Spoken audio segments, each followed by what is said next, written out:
Glory, glory, glory to the Father. Glory, glory, glory to the Son. Glory, glory, glory to the Holy Ghost. I'm excited. I don't know if you can notice, but my collarbones are beginning to come out now. So I must be doing something right.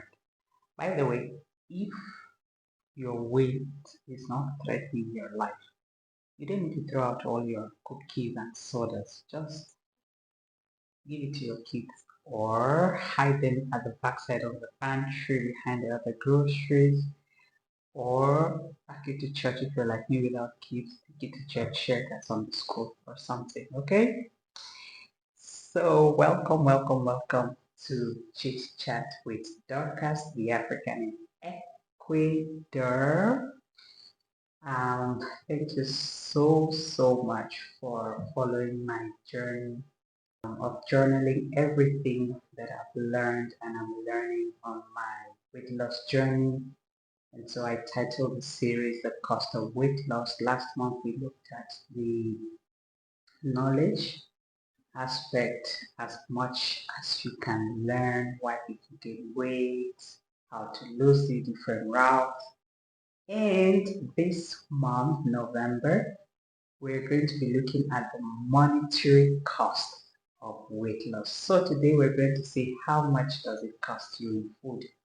I started with food because at the end of the day, you were gonna eat. But we found out last month, we acquired the knowledge that you need to change your diet, then your lifestyle, so that you can successfully lose and maintain weight.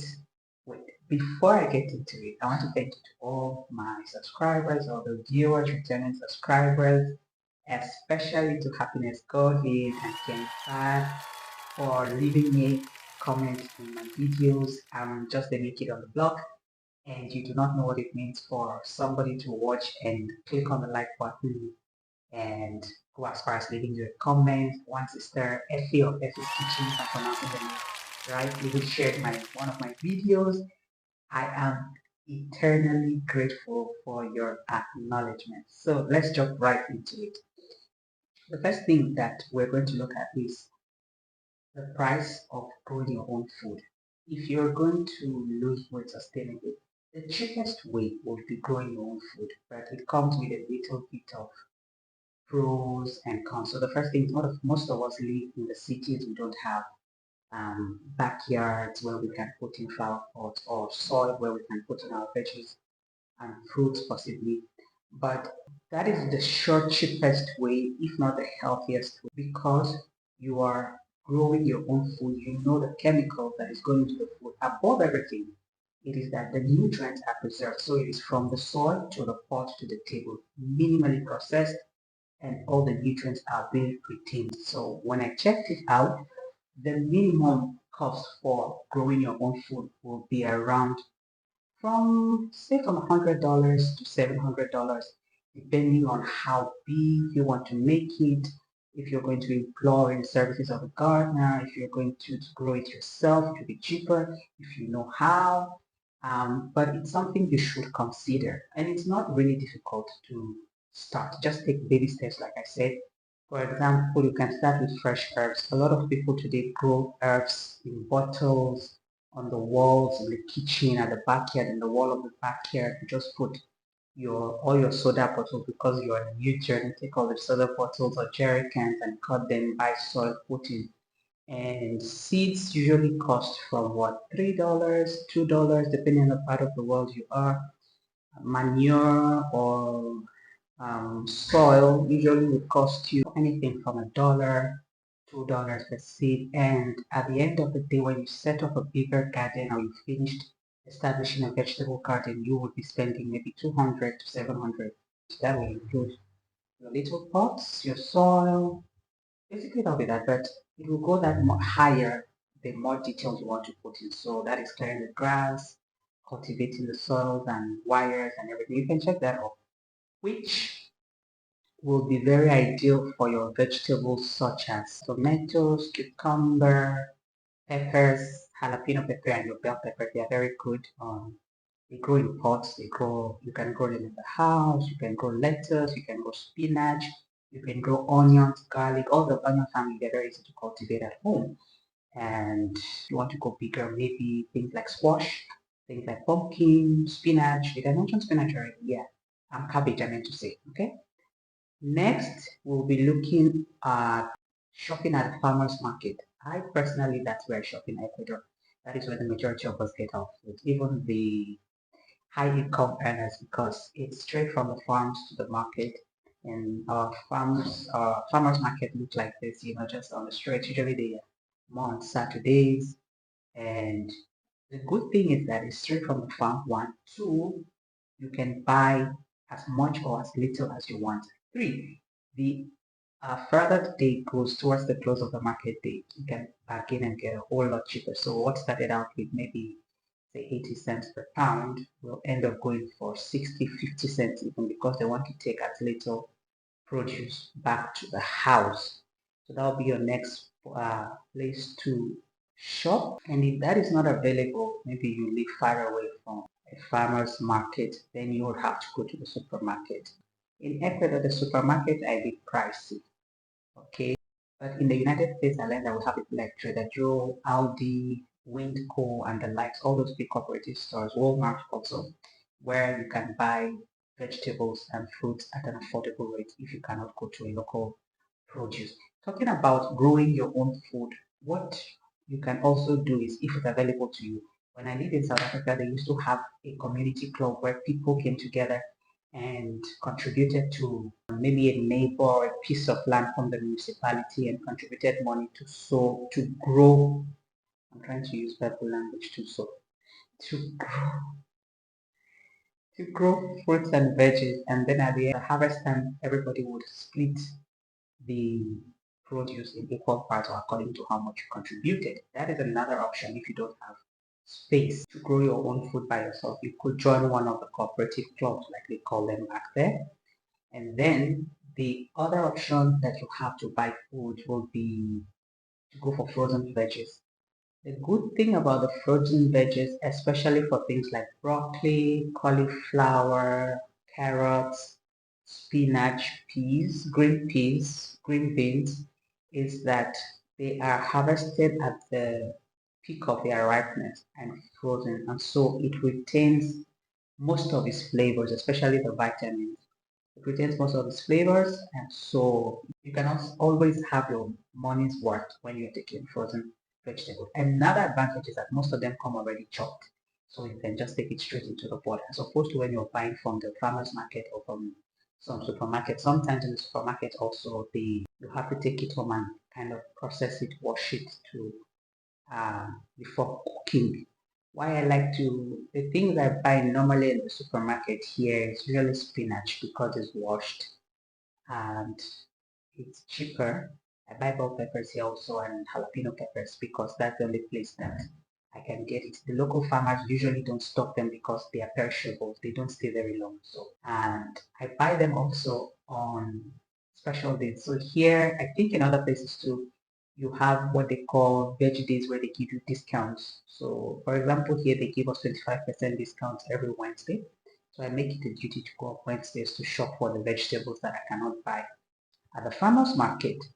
Also proteins, I buy my proteins also at the farmer's market. They are quite cheap because again, it is from the farm to the listen. I think the economics, or what would I call it? The economics of it is that while the farmer just takes it straight to the buyer, these big corporations have taxes to pay, staff to pay, buildings, electricity, and all those things. But the farmer doesn't have a, he's just paying for transportation from farm to the selling point, and that's what makes it cheaper to buy directly from them. Then your fourth option would be to shop on an app. So I checked Amazon Fresh, I checked Stop and Shop, I checked Fresh Direct, and they are quite expensive. But apparently, what people like about shopping online is the easiness, the convenience rather, the convenience of ordering online and getting the things home so you save time. But to me, the only advantage of shopping online is the time saving.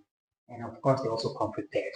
And then you can order at the exact quantity. You can have a membership or a package where you can order every month or every week. So you don't have to sit down and make a budget. You just put it in and they supply you the same produce at a specific time. So there is the assurance of consistency. That's what I was trying to say. It is more consistent if you're a member, you have kind of dealership with them or something. That way, it's usually consistent because they know every Tuesdays or Thursdays they owe you a certain amount of certain foods. Okay, so that is that about using your food apps. Number 5, if you're an African in the diaspora like myself, I would suggest that you buy ready-to-eat foods.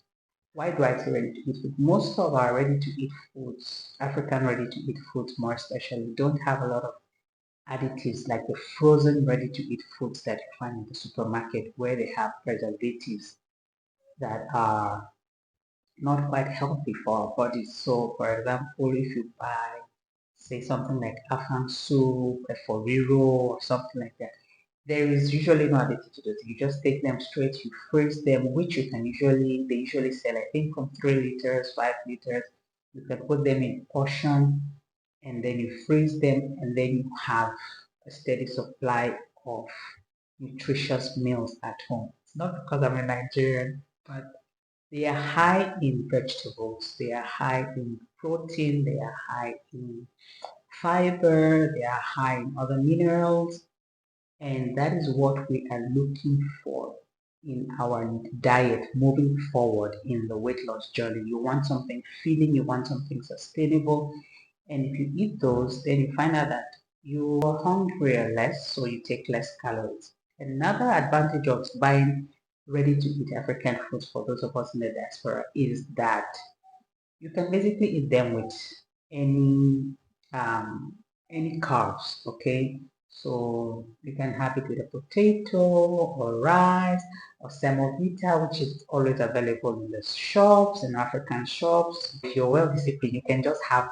that soup. Like one of my friends does, she just have afang. I'm from Congo. I will eat my pondu just by itself. You know, it's filling. It's a very high fiber leaf. It's pondu is cassava leaf for those of you that don't know. And then I'll just eat that by myself. And I'm good for the day because most of our African dishes pack a lot of protein. I hope I'm not repeating myself. So having said that, I made a summary of your choices for those of us who are going on a weight loss journey but on a budget. So from the minimum to the maximum.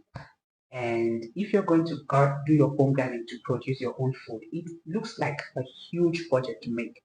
But when I calculated it, at the end of the day, the minimum price for growing your own food, whether from pots or from organizing a proper garden, will be from anything $200 to $700, which when you split it per week, what you'll be getting from the garden per week, it comes down to $14. I think that is quite fair if you ask me. And then at the farmer's market, normally you'll be spending between $8 to $12 per week. At a supermarket, you'll be spending $15 to $20 per week. If you're going for frozen foods, it is $10 per week. If you're going for canned vegetables, which would be your last option if you cannot afford fresh vegetables or frozen. I know in some places frozen vegetables are not that cheap. Canned vegetables are cheap. You are looking at between $8 to $11 per 5 servings of vegetables. Everything I have done broken down here is for 5 servings of vegetables a week. Okay, so if you do that 5 vegetables a week, which is 1 serving a day, then you can incorporate your proteins, which will be either, if you're really low on a budget, your beans and your pulses will be good. Here in Ecuador, actually, I can find we do sell beans, fresh beans. You find them in the market, shelling them, and they are very easy, which saves you a lot of energy to cook them. In other places, dried beans in most parts of the world are what is cheaper. The next protein option on a budget will be eggs. They are much cheaper. And then after that, chicken will come next. Turkey, I think beef is what is expensive, and certain fish if you are Say for example, if you're on an anemia diet where you have to eat certain fish, like red meat fish, where you need to increase your iron uptake or intake. I didn't include dry foods like rice or your carbs because usually most homes we buy those in bulk. Okay, this is just a rough budget for a week. And then your last option, to me, I find very expensive, no matter how convenient it is to have an application. So I did a rough calculation on the three apps that I was able to lay my hands on. On Fresh Direct, every week you will be shopping for vegetables and fruits at $52.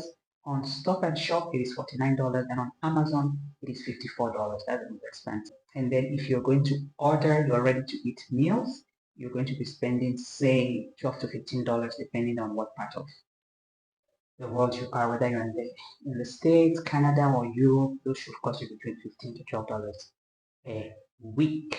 Okay, so this is the summary, and I'll see you next week. We'll be talking about how much you will need for exercise.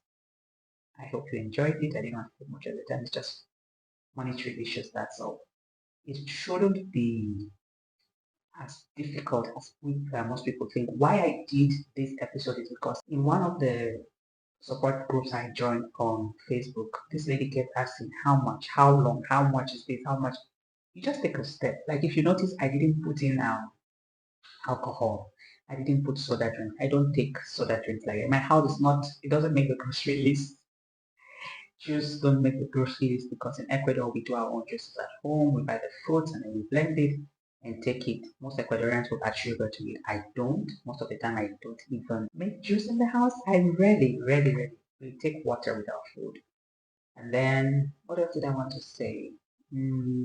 So if you are used to those things, money for wine, money for alcohol, you could cut down gradually. So for example, if you used to consume 6 liters of soda drinks, then you take maybe 1 liter every month off, maybe two, and then you cut down and gradually that money can go for something healthy.